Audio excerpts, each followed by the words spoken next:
This is Decimals Revision Video 4. Now we're looking at changing easy fractions to decimals.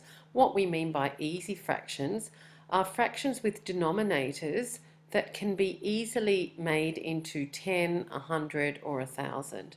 So if we look at this first fraction here, 3 out of 20, we could easily make another equivalent fraction with a denominator of 100.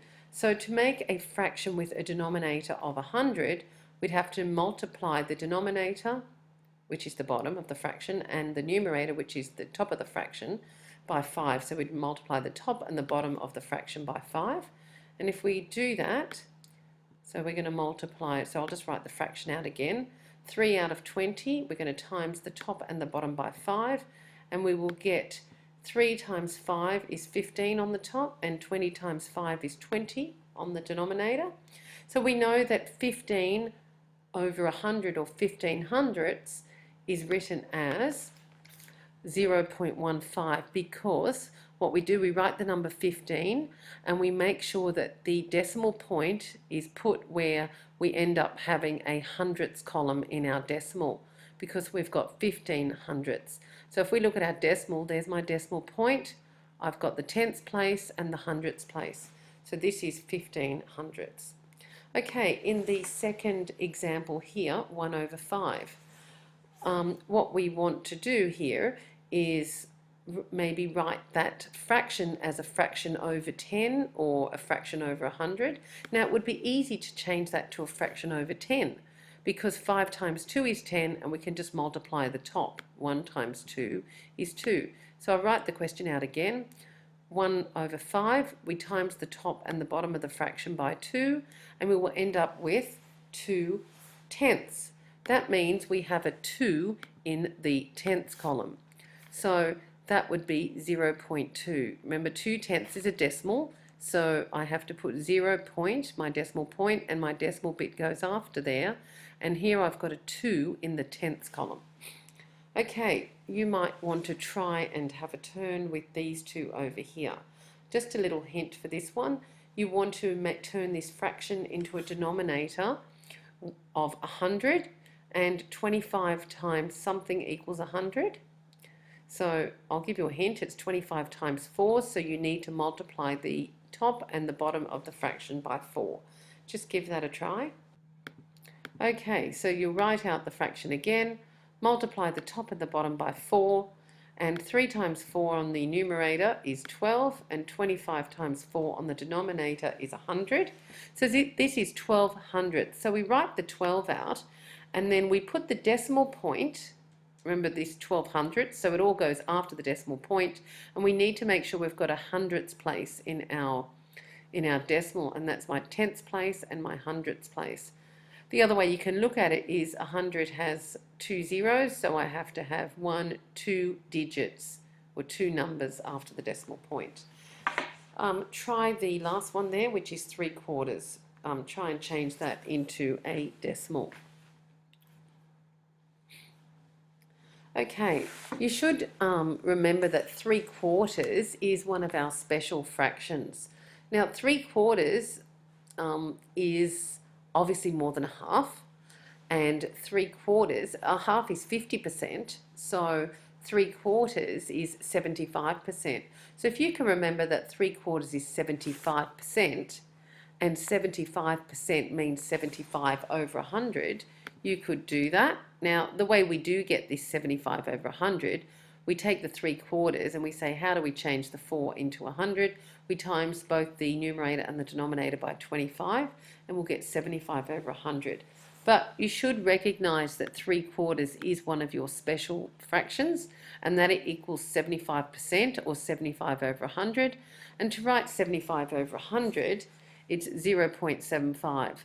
Remember, 3/4 is less than 1, so it's a fraction part, and all the fractions occur after the decimal point. All the fraction parts that are less than 1 occur after the decimal point. We've got 75 hundredths, and I can see here that my 75 here after the decimal point goes to the tenths, and it goes to the hundredths column, so that's correct. Okay, in this next section, We are converting mixed numbers to decimals. Remember, mixed numbers are made up of a whole number part, and here we've got a fraction part. So 3 and 7/10 is really 3 plus 7/10. Now we can keep the 3, that's the whole number part, so we go 3 point, and 7/10 is a 7 in the tenths column, so it's 3.7. Remember that 7 here, the first place after the decimal point is the tenths column, so it's 3.7. Okay, with our next question, 4 and 35 hundredths, 4 is our whole number part, so it will appear before the decimal point. But just remembering that 4 and 35 hundredths, or 35 over 100, is the same as 4 plus 35 over 100. You've got that 4 and another 35 over 100. So that 4 is the whole number part. It appears in front of the decimal point. And we've got 35 hundredths, so this 35 hundredths bit goes after the decimal point, and we've got tenths, so you write the 35 out, and we just check for place value. 3 is in the tenths column and the 5 is in the hundredths column, so this 35 does go up to the hundredths column, and it's 35 hundredths. Okay, you might want to try these two questions, 5 and 1/10 and 3 and 17 hundredths on your own, so you can pause the video. Okay, just checking those answers. 5 and 1/10 means 5 plus 1/10, so we've got 5 in the whole number part, then we've got our decimal point, and we need a 1 in the tenths column, which we have. There is a 1 there, and it's in the tenths column. Now for our second decimal, second mixed number, we've got 3 and 17 over 100, or 17 hundredths. So we've got 3 plus 17 over 100. So 3 is the whole number part, and the decimal part will be from the 17 over 100. So we go 3, and then we put a point, and then we have 17 after the decimal point, and let's just check that we go to the hundredths place. 1 is in the tenths, 7 is the hundredths place, so yes, we do go to the hundredths. So we've got 3, and then we've got 17 hundredths. Okay, you can practice this by going to your textbook, and I'll let you know which exercise it is. Okay, to practice the skill, just in that last section, you can go to exercise 4G, question 6, and I'll just show you what page that's on. 4G is on page 170. So exercise 4G, page 170. And to practice converting easy fractions to decimals, you can do exercise 4I, question 6 on page 178 of your textbook. That's page 178, exercise 4I, and do this question 6 here. I would just do A, B, C, D of that question. Don't worry about E, F, G, and H. Okay, once you've done that, you can go back to your worksheet and we will continue. Okay, now this next section is a little bit difficult. It is converting harder fractions to decimals.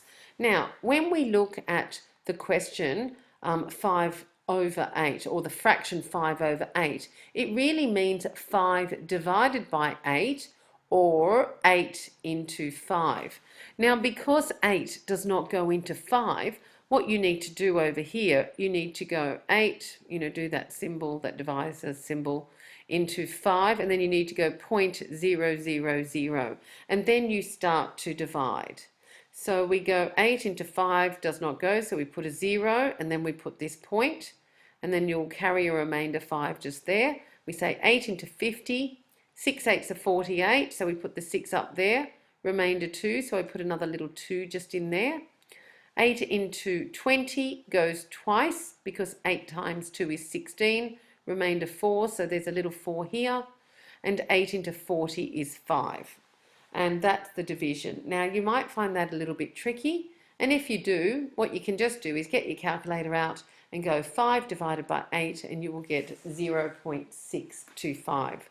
So with this question here, on your calculator, 3 divided by 11, and you'll get 0.272727, etc. And it will keep going on. You might notice that you have a different number at the very end, but that's because your calculator's rounding off. but it is a repeating decimal, and it goes 0.272727, and because it keeps repeating, you just show that by just putting all these extra little dots in there. Sorry, I'll just fix my screen. Okay, and if you were to do that question without your calculator, 3 over 11 means 3 divided by 11, or 11 into 3. And of course we know that 11 does not go into 3. So 11 into 3 is 0, you put your decimal point, and then you'll do 11 into 30 goes twice, because 11 twos are 22 with a remainder 8. 11 into 80 goes 7 times with remainder 3, and then you go 11 into 30 and you get 2 with remainder 8, and notice it starts repeating. Anyway, you might find that a little bit difficult, so just do 3 divided by 11 and you'll get that answer there. Okay, if you just do these as well, 3 divided by 8, you get 0.375. And 5 divided by 11 is 0.454545, and that keeps repeating. So you just have to put ... at the end. Now I've also shown how you would do it by dividing. Notice that 3 out of 11 is less than 1 whole. If you're talking about pizzas, it's less than 1 whole pizza. It's like we've got the pizza's cut up into 11 pieces and I've eaten 3. That means you've had way less than 1 whole pizza, and notice it's a decimal, 0.2727. So all these fractions here are less than 1, and that's why they're on this side of the decimal point, because that's the decimal part of a number.